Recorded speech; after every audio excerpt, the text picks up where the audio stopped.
12 verse number 1. Romans 12 verse number 1. You call Romans 4 eho. Mia ahambanya to te kama habana. Ose entianuanom. Enti enianomo Eta no vinyo kle Kristo mede. Medira Nyankopɔn mobrohun so. Medra Nyankopɔn ni mobrohun so. Ma chat de Jehovah ba amanu vavelama. Metumfo sɛ. Metumfo sɛ. Yamala anufo na mi bade. Momfa mu nipadua nsi hɔ sɛ afɔde a ɛte ase. Momfa mu nipadua no nsi hɔ sɛ afɔde a ɛte ase. Na gyanyi sɛ yego no. Amen. Mala koko pomna mi de mi komia do ko dada ba mi akɔ Kristo la gi se ba mi adore mi aba nouveau vodi la o. Hallelujah. Amen. Gyanyi sɛ yego no. Afu gaga manyo no vinya. Osafo obi pa na wo yi nyi ni manu no gyayo. Mi osofo yo no fu gamnet hamavio mi abe have we here no for fukobo. Osura asem ebe baiti. Abanyanya adida. Osura asem ebe baiti. Enya ya ba jere. jere. Wo so bi ba no akoyi amanu hwe ni ye. Osofo iba do fuyeta abazunyata nye ba bi he. Bible say yen wo da yen asin dole ti se po anu anya. Yakopon pre akoma sa anyi se ni ma. Mi ajivi mi asugo abakuta kana. Nukata na do fo amada kama wala mo nyito juta na ba ya gera. Ipenifo na mu nyise mana mu yikunu Nyankopon se mi ka che mu se mu njai na ebe ya sa ni papa ko ababa ba di yeso no ye yi omo etu egu na ni papa ni fo nko ba di yeso. Yo amayo nya magala du koma mi kwa ba yo doga ye mi afudom de biso le doama na nya ba odoji ko mi ba geno la ba nya ba solo yo side na mi la gba ma je mi pon nouveau ma ko mi ya la ba amanyo yo wa ba kpro mi choma gba wo ma wo ma mi la ma wo adrop on mi. Hallelujah. Amen. Atemu da ni wo ho. Na mre gro na ba jomo bo melo ala. Oti corona ba ya atemu da kitu ebi. O cho coronavirus ko na mi sample. Obi ejo ni obi akadem. Amasi amabobo amasi amachi. Na corona na chie ne eba no. Corona fa magba e ya ga gbona de. Hallelujah. Batata. Corona na chie no ni eba no. Corona ba magba ya ga gbona. 2021 2021 2022 2023 ni eba no. E ka gbona de. Hallelujah. Hallelujah. Ni eba no. E ki gbo de. Se Nyankopon bie wani. Na nya ba mo bie waso. Na odi wani hu a. Wo beta no be ka se wo ko to fom na to je. Ba stand awada ba ya no aden ba do ma. Corona kwa na ya bra dem no. Corona ko ima na me chaka ho. Hallelujah. Amen. Musi ya fa de kata ya hwini ano. Oba mi abla ngoti. Ya ti ase. Yes goma. Musi ya ma social distance. Oba mi adome na dichi. Ya ti ase. Yes goma. Hallelujah. Amen. Na ne eba no so e. Kaka e ya gbona de. Enu ba ti se nguwa. Agbo aba anyina. Ebo apa na ukọ. Na uzan ko ajaba na jo. Hallelujah. Amen. Eti hwe hu yie. Ajaba na laba na do ko mi de. Boni na dosu. Nouveau va sobola nyi ba se. Mwaja na dosu. Ofugbagla sobola. Eti amba ye hu ye nimu kwan. Anaba afifo de gogo va. Onyankopon se mi ka che wo se. Jehova ba mana na nya. Boni nu ya limiti no. Miakpa. Hallelujah. Amen. Boni na dosu. Nouveau va sobola. Ye ko fon wo boni nu. Miakpa nouveau. Obia hwe boni nu mu jai. Na nya ba etase no. Onyi so ba bia mane wo. Na nya ba nya dofu nyonu kwa na wa. Oba asase so ane na no mu duane beba. Na nya ba avima va nyi ba aja. Ma wo ane etoyi ha du. Moja sem na dosu. Afugbagla nya over sobola mi aba Africa du ko e malo bebe Ghana. Amen. Mo sa ya tini ehu. Ga kem nya o. Ateni be sha se mi na mi medike hu be se almost 3 months ahead. And I be kusu abi ye hu paibo. Mi de hu akochi. Mi se radie. Me ma we ma o. E radi ka cha mi se mi ka sension to dia sension to a ya de be wura kro nu. Mi se radi ma ya kwa bo. Se o be di hu adasia. Waka so be hu say yes. E wiade potaye. Asana nsu asate se to.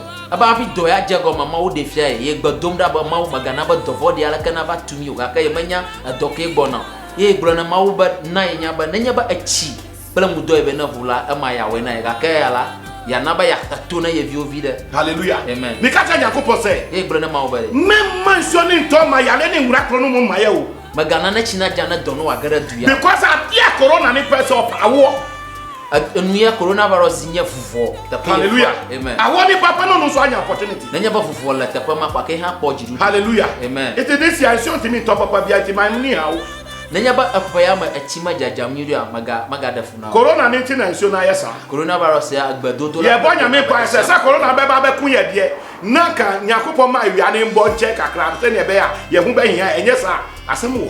Yo do baraba na nya ba coronavirus atava wumile fafa pa ngoli akana na ba ndona vuvide bo adamia ji alaba mi ekuku dam na mauto e ma okatata osofo ko kotodua no owo na nye pastor mi akpofia jeklo ko kotoje nenim yi okloji bomotia sa wo beye fasting na jagba na wo anu shi bompa ye enta corona no ho na dobarada dolele yata hallelujah amen amen and amen Amen. enya sa ye yasi ebinum o manya ba mi wo de mi enya sa ye hu ofasi ebinum o manya ba de mi nya kpowa enya sa ye wo power si ebinum manya ba o musa do le mi asi wa but ne wo sa ye hu sa nyame hu mbobro e wo Ghana so ala ba nya danger se ba ma fa manu ba la Ghana do hallelujah amen amen and amen Amen. Africans nyakopon ahra yen mio amayi bo nyi ba jide ma wo yira mi ale gbagba amen and amen Amen. it is hwe hu yie ajaba na laba se ne be ya wo be ko wani mu kan ba ala na yingo hallelujah Amen. bi ba to so ma mi kakra Ɔsɛ enti enuanom iti enianomo no vinya doloto la Kristo ma de yenko mede Nyankopɔn mo bro hu so me tumfo sɛ me di nyakopon mo bro hu mi tumufo se me komo wo fo amanu vava alo panu brani kokoko le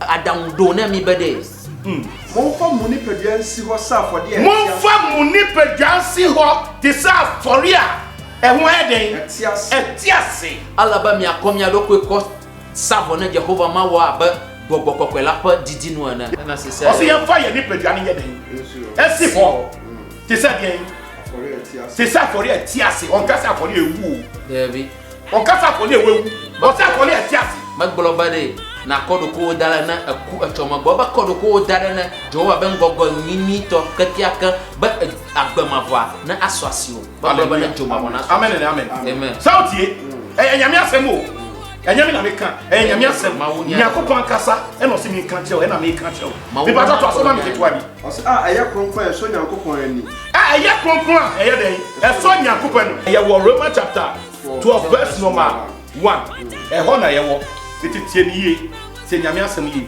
yɛkɔ yɛ dem ɔsɛ a ɛne mo nyamesom adwene oh hallelujah Amen. amen and amen ɔsɛ deɛ bɛn a ɛne mo nyamesom adwene wɔ mu no hallelujah ɔsɛ ɛne mo nyame som na dwembɔ awde wɔ mu no mo nyame som a adwene wɔ mu le miaba kosasi ka susula mata Hallelujah. yetima Kristo la amen amen and amen amen to aso ma mi ketewa bi ɔsɛ na monyɛ mo ho sɛ wiase na mo nya mo ti sɛ wiasefoɔ no majaba me awo mi adoko abaki kama towa na ma mo nya mo ja nyinsa yi gon ti sɛ sɛ na wiasefoɔ no wiasefoɔ no kɔ ayi nyinsa yi wa mo sɛ nea bonsam baby ofa edi sɛ nyame ma akwala ka futo tro abasusu yo kola muglam na Kristo so bola baby abonsam fa di sɛ adeɛ ɛwɔ Kristofo no akwa susu ye abosham zazam ko mugla la khosato mo hallelujah amen oh sɛ o ayɛ sɛ yɛ kɔ akɔyɛ exam de ko abala ka mi na dodo ko yɛ go school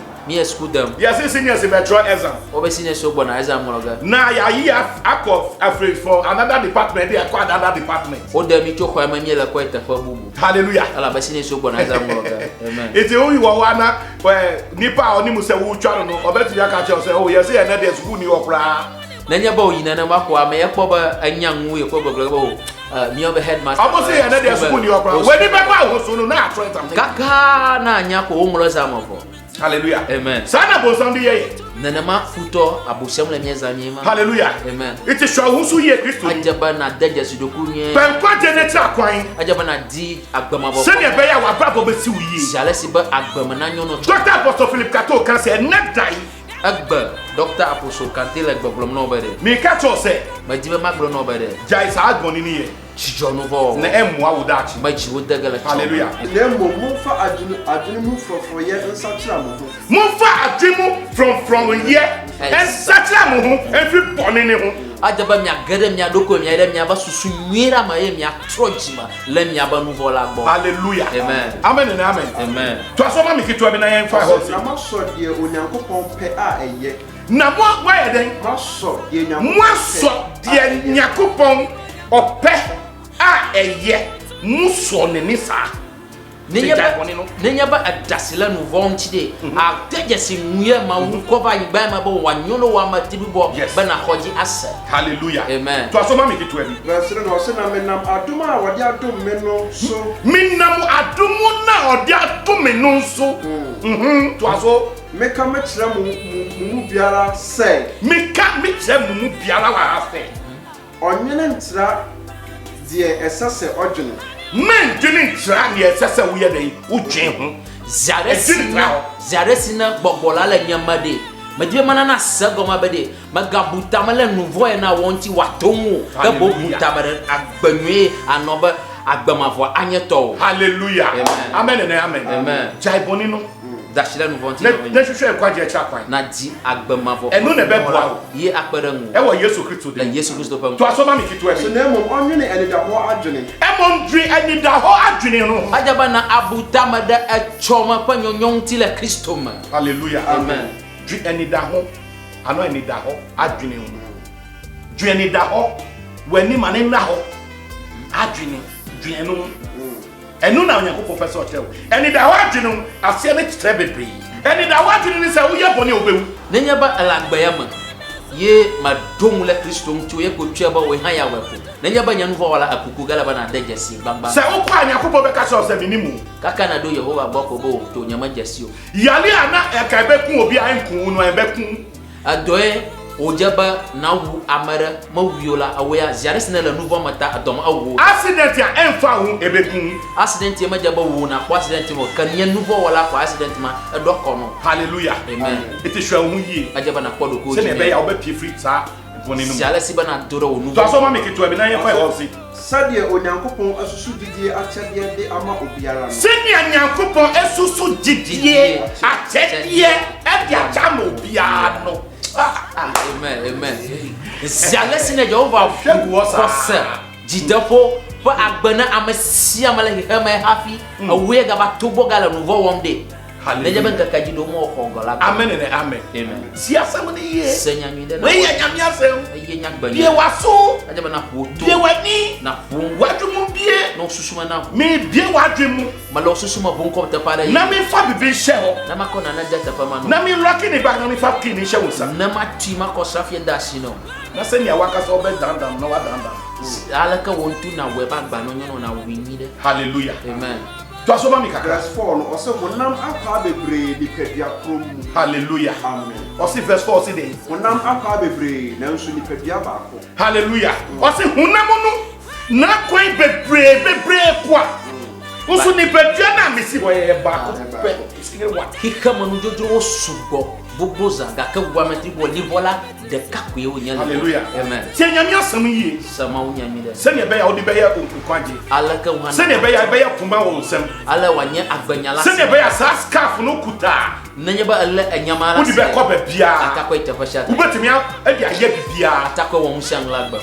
Hallelujah. Amen. Amen and amen. Amen. Nyankopɔn hyɛ wo anɔpa wo Ma wona jira on. ɔnyɛ wo kɛseɛ anɔpa wo Nana ba na nye. sɛnea ɛbɛyɛ wobɛyɛ kɛseɛ Ba ala na. kɔpɛ da ma wobɛyɛ kɛseɛ Ba ala. nkwagye asɛm yɛ wo deɛ Asujidu. Dr. Apostle Philip Kato Kansi mepɛ sɛ mema wo nkwagye asɛm Ajaba na wa. nkwagye asɛm de brɛ wo nti bie w'asom no tie ne yie Ajaba na afoto mi na. to asɛma me ketewa bi ɔsɛ na honam mu akwa no nyinaa ni adwuma korɔ no ɔse honam akwan ne nyinaa ani saa adwumakɔ no a mede ka kyerɛ wo sɛ gyae bɔne o gyae bɔne o gyae bɔne o gyae bɔne no ne sɛnea ɛbɛyɛ a wobɛyɛ oki Odidi vivi vo anaba agbamavo maswasio eta o gbogblom no ba na trola onu voyoma trola ofugagoyoma alo enu basa apasa libi lo ba agbamavo de aswasio ye gbogbloma ka te o cancel no ba na trojima la onu. hallelujah. Amen. Amen and amen. Amen. Obi wɔ hɔ ne obi wɔ fie but otimi sɛ obi ɛde ma ne kunu Novinho no pi novinho no wano akoma jalesi na gbogbovo la mata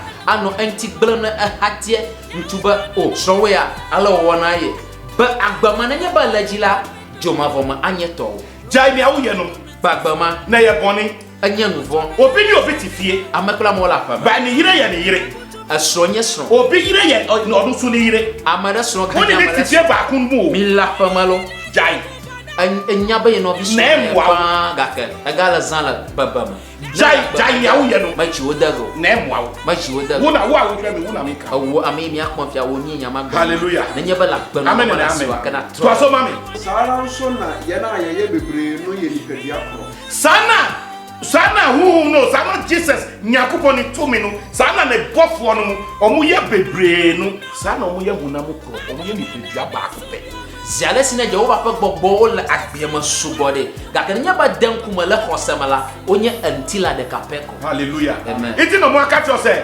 eja ni oba ni susu konkron no omo ye nipa ba ngloba Eto kple vi kple gbɔgbɔ kɔkɔe la ame ɖeka koe wonya. Hallelujah. Onyame asem ba yebe.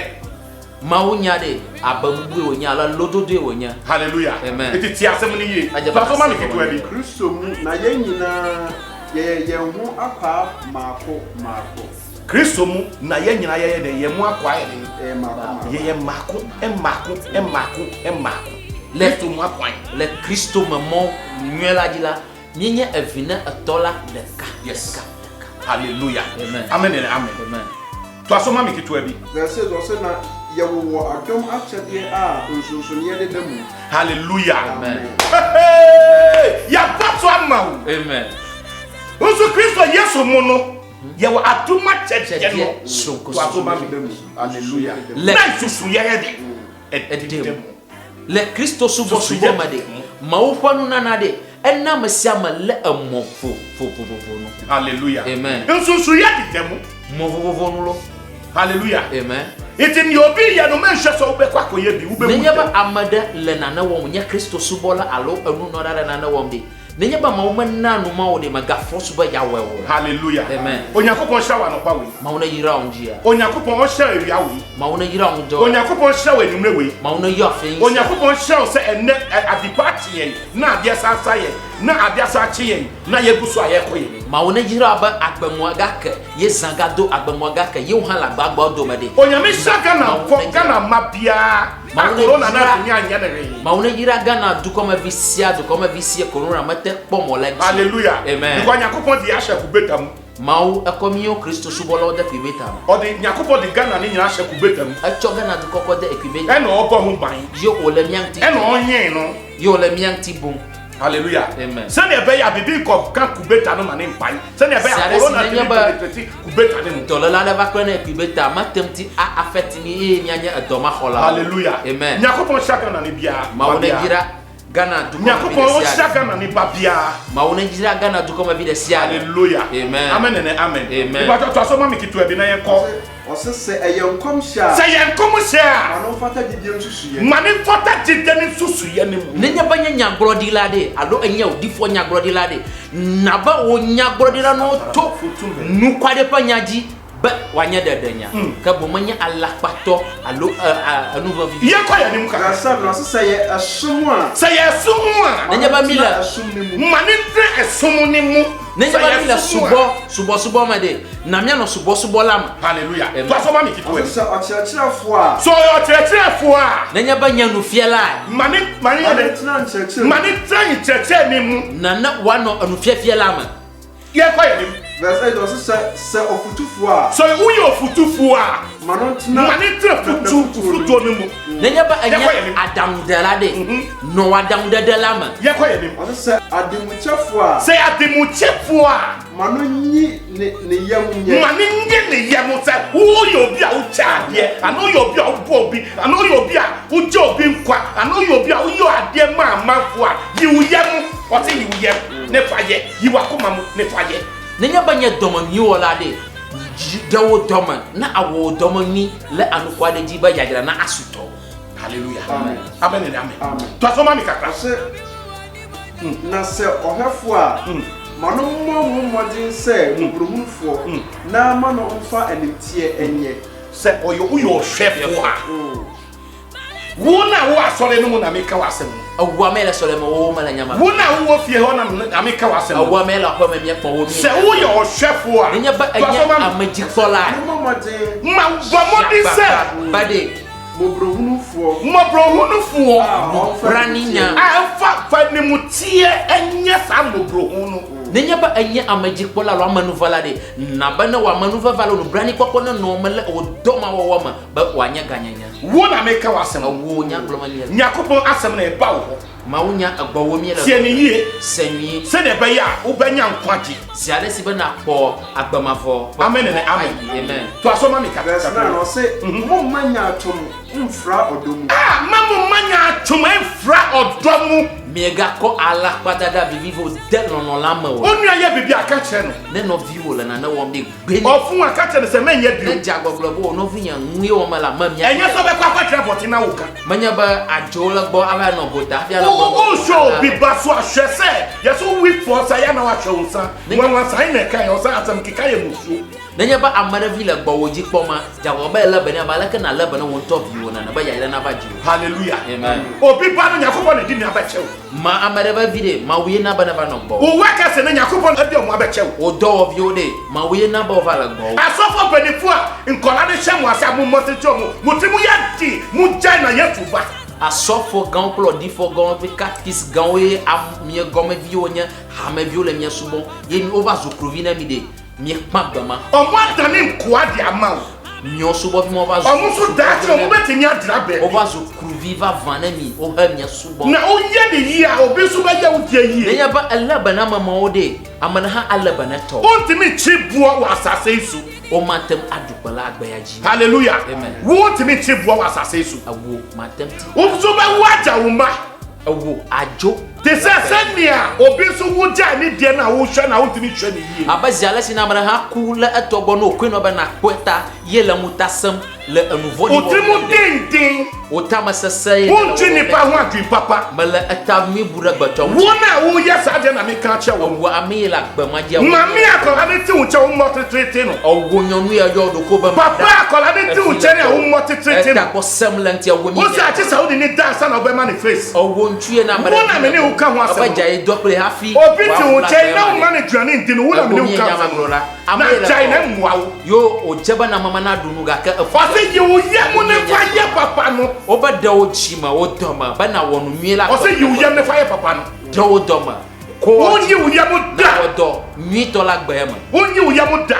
na ma do odoma ole Hallelujah. Amen. Onyakopo so yi ni ye mu nkyerɛ. ma wo ha ma na ba jara ma fa jiwo Hallelujah. amen Why you won't say, Uncle, I just security, Uber bottle modi will be basso. osusunya ba ye konya gatola area ta ye di ba ya wo klavo ya Utemu tinti will be battle with Jay, who Jojo no sign, nine, sa. Jai, amo mo vi mo lona ba mana gogo yo kakara mana goko oh hala munya agbamo kata nya ba lajila mo mana ya da ava agbamo na o one man nipa da se na ye mobo. wonu ona ba amagbato va zunu bra Na chese one man yakopa ye mobo e wo wanim. nenya ba anu agbama la afia ba na ba mawo wo ha anya nubra ni vila wo nku Bible say, Jesus say wanya ma unua wanya ma me. Say wanya ma unua no, wanya ma onu Yesu wanya ma Yakopon. E na wo so na wo ba for de kese e wa sori dem. bibla na me nya Ufakele tuma kese e wa sori dem. Biblia na Wo me nya- ku say yi sheep e wa asori dem. Jai na Yesu ba. Satra e fu adwem. bibla na me nya ba nenya ba ma wana no bi wa afia ma wana nya Jehova ma wo ya jira wo de ba makona wa nya makoga na nenya ba kpom nya ba sori ha o ma fia el amoko ga na kpota kwa da ko suba do do mo gbofo afugaga lo si gaka wo ba jima makko e wo jima do bibiti nenya ba gbama la so ye ma troa makarji ba agbama voa maso aso ka do Enya wo dia da. Because mu ya din. ala ba tam E na wo ma so nya papa da. eye fibo dema ava bi O shira no mani shira no na Yakopon da no dia akoma sa ne fa wo ne ba ba. ya yirade ma wo akwena aboyoma viu na la mutasero Timothy ne chai. ma akweno jijo tama Na emwa wo. ma jiwo dago And now no by wo tie me bia wo di sa asem we ya asem no wo di ye adwuma no enja na o shira wo Yakopon Yesu Kristo wa man ja na to me. Wa me- fa mbra wo no na o shira wo. o wa me mi akpon dia ye khonya dama ye ajima ye el kwema dama la bobokokwela mala ma wona yira ta pese ta pele mi akpon la Hallelujah. amen To aso ma me kitu e. Ɔsɛ munkyiri bɔne Mu chiri boni aba mi dola nu na vola mu pata papa ne mu. ne mi ava yesu la Chiri boni no na pata papa ne ho. dola nu vola mana tele kristo la Wo a wo hwe me wo na me de wo kasa. o wa me mi akpon wo mi nya blom no Onyakopo bu efu anopa wo. mawo akojikundi ala ni Se okasa tani mind for mu tie. aba ni ye nya blom na mi mi sena ola Amen and amen. amen Tie ni ye, senyide hwe ni ye, na kunyide tie fu asi ni ye. segbala Die wasomu na hosusu na tie asem ni ye. na se Na agba ebe boa wo. adaji o Dwane boni jola nu vogbo na tale papa ne ho. na avali Na onkoje be ye odi. ba agba ma To aso ma me kitu abi. ɔsɛ momfa onuadɔ no dɔ mo ho So ni adono da wo mu ho. na ba nono ne no no vi nono ne no miama Obi ba betra wo chen. amade viva le gbɔ nia wo di nu nɔnu nkɔ yi gali ɔkɔ ye gali nu di mie fufu toge ada jollof fine agblɔ ne be yi ne va ku gali de tsi ne wa no ɔbɛ ba no na mo di dwane ne nyina wi kaka wa va mi du enuwo kata vɔ obi ba na wakɔfa na efi kura se di aba no amade vie ne va tsɔ tso keke wo sɔ le anɔpa bɛ sise dwuma ma ne ne saa fɔ ndi ɔbɛ yɛ dwuma ne saa my god ɛdi dwane kɔ nya bi ndi ne fɔ ndi ezugbɔ vita wobe ne klɔ tsi le kpɔ me eklɔ agbeti xɔ me ne va nyanu ne klɔ agba bo dɔge ɖo la si me ne va menu kpɔ ga ɖo nenye be le agbe ma dzia fiƒo de tsɔ ge ne wo manu ɔmo dade mu awuviwo le xɔme la na dachi mi bɔn pa ɛsɛ wo manu ɛba bɛ yɛ obi nsɛmɔ koa na saa nkɔla no ɛba bɛ yɛ yie ɛgya wo manu nenye be metrɔ le agbe ma ŋuti wa fiƒo de dziwo ga viwo va nye aboyomevi na ame ɖe ye fi kpɔ evi ma wa va zɔ ame gã sɛ saa deɛ ne wɔ wo mu a nenye be agbe ma le o ma yɛ kún a mami bɔn pa yɛ ma o nenye be mie kpakpa ne satsira saa trɔ le adwene mu. agbe ma me hallelujah Amen. ɛnɛ ewe yɛ nkwa gya sɛm agbenya ye gbɔ tie sɛ na ɛbɛ yɛ wa ma ɛbɛ nya nkwa gye ne ale si be viwo wa nye To asɔmɔ ne ketewa bi. na wɔ ɔsɔ mo tsɔ ne kan ne di mu hu ni mo de kan di mu ho ne edze be miadu mia ɖokui dzi de kan ne di wo ho ne edze be naɖu ɖoko dzi gbegbe agba tie ni yie se nyanyui ɖe ɔsɛ de kan ne di wo ho ne ɖu ɖoko dzi gbegbe ɛwɔ sɛ nsɛm na wo kan wɔ abɔnten gyae elabe enya tovo ne gblɔna le gota edze be nakpa ɛwɔ sɛ dwamabɔ de gyae edze be nakpa hasi wɔwɔ matre wɔwɔ ɛwɔ sɛ kɔkɔnsa ne gyae edze be nakpa apasa lebelebe obi sɛ yɛ ne gyae edze be nakpa ame gbegble obi ba na ɔwɔ wo nkyɛn na wotumi mma no duane ndi ne gyae ameviwo le gbɔwo nye aboyomevi ne wone le ŋuta se le ŋuti akpa agbe ma gyae sɛmfu no di dza agbe vle na ma nɔnɔ meba asase yi so meva agbe na ya mede akatua ne bɛbrɛ mu matsɔ fiƒo sɛnea moteɛ naa ale mi le ɖe mogyae sɛmfu no di mi kpa agbe ma na nɔ mekasa fa makoa mu megbe enya na mobɛhu sɛnea mene mu bɛba bɛyɛ adwuma sɛ miakpɔ aleke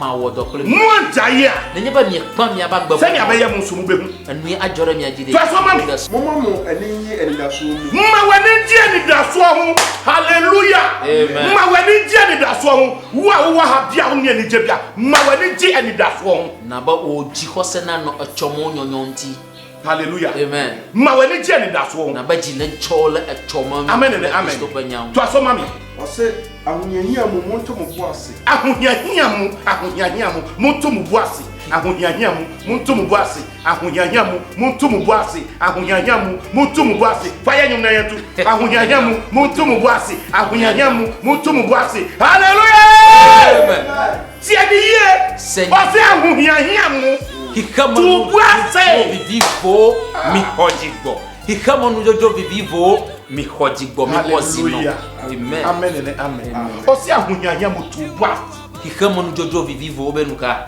mi si ɖoɖoe halleluya ne miawɔ kɔ ɔsɛ ahohiahia mu hikama nudzɔdzɔ vivivo To be boase. ɖoɖoe ne si le mia mu gbɔ dɔtɔma mi ɔsɛ mo nkura mpaebɔ mu ara monkura mpaebɔ ne mu no ara miale gbedodoɖa me la si ko monkura mpaebɔ no mu miale ara ƒe gbedodoɖa me la si ɔsɛ deɛ ɔsɛ ahohiahia monto mo bo ase hikama na mo nudzɔdzɔ vivivo tɔ monkura ɖe mpaebɔ no mu ara miewɔ mofa kɔ mo anim ke boŋ dɔtɔma mi miele miaƒe gbedodoɖa me la si verse 13 no ɔsɛ momma ahotefoɔ hia nhia mu momma ɔsɛ sɛn momma ahotefoɔ hia nhia mu ɔsɛ sɛn momma ahotefoɔ hia nhia mu ɔsɛ sɛn momma ahotefoɔ hia ɔsɛ momma ahotefoɔ ne hia ɛhia mo bi mina ame siwo le gbem be hiahiã na hiã miawo hã ɔnya sika ekpɔ ga woatɔ kaa eƒleʋu woayɛ ɔga ezu ɔga woadane ɔgbɔrɔ woaɖani ɔgbɔrɔ enye ɔgbɔrɔ la halleluya amen wodeɛ woka obi nka bi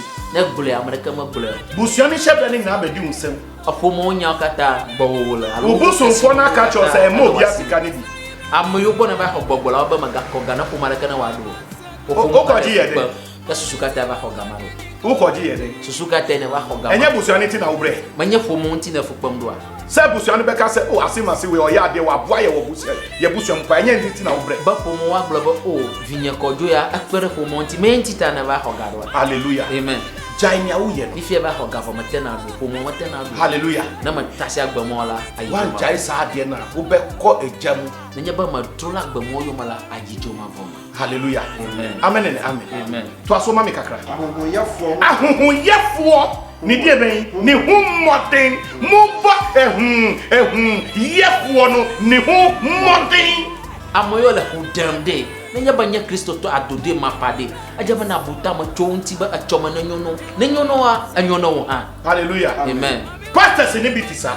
Pastor Sarore, I want to Asofo ni bitisa. Asofo play different. Obutimu ye ti. Tama sana oko. O hwehwe ne yire ni manko ade. Evia o to ko dimola. Obanya ka sore no kra no so no hu ani ba ne beba hebe dia sore. Lawo didi nu nyaba na nyaba ye kukla ha ye vine ga ba tro ana sore ma. Na wo de ko heaven. So kwa ko bam.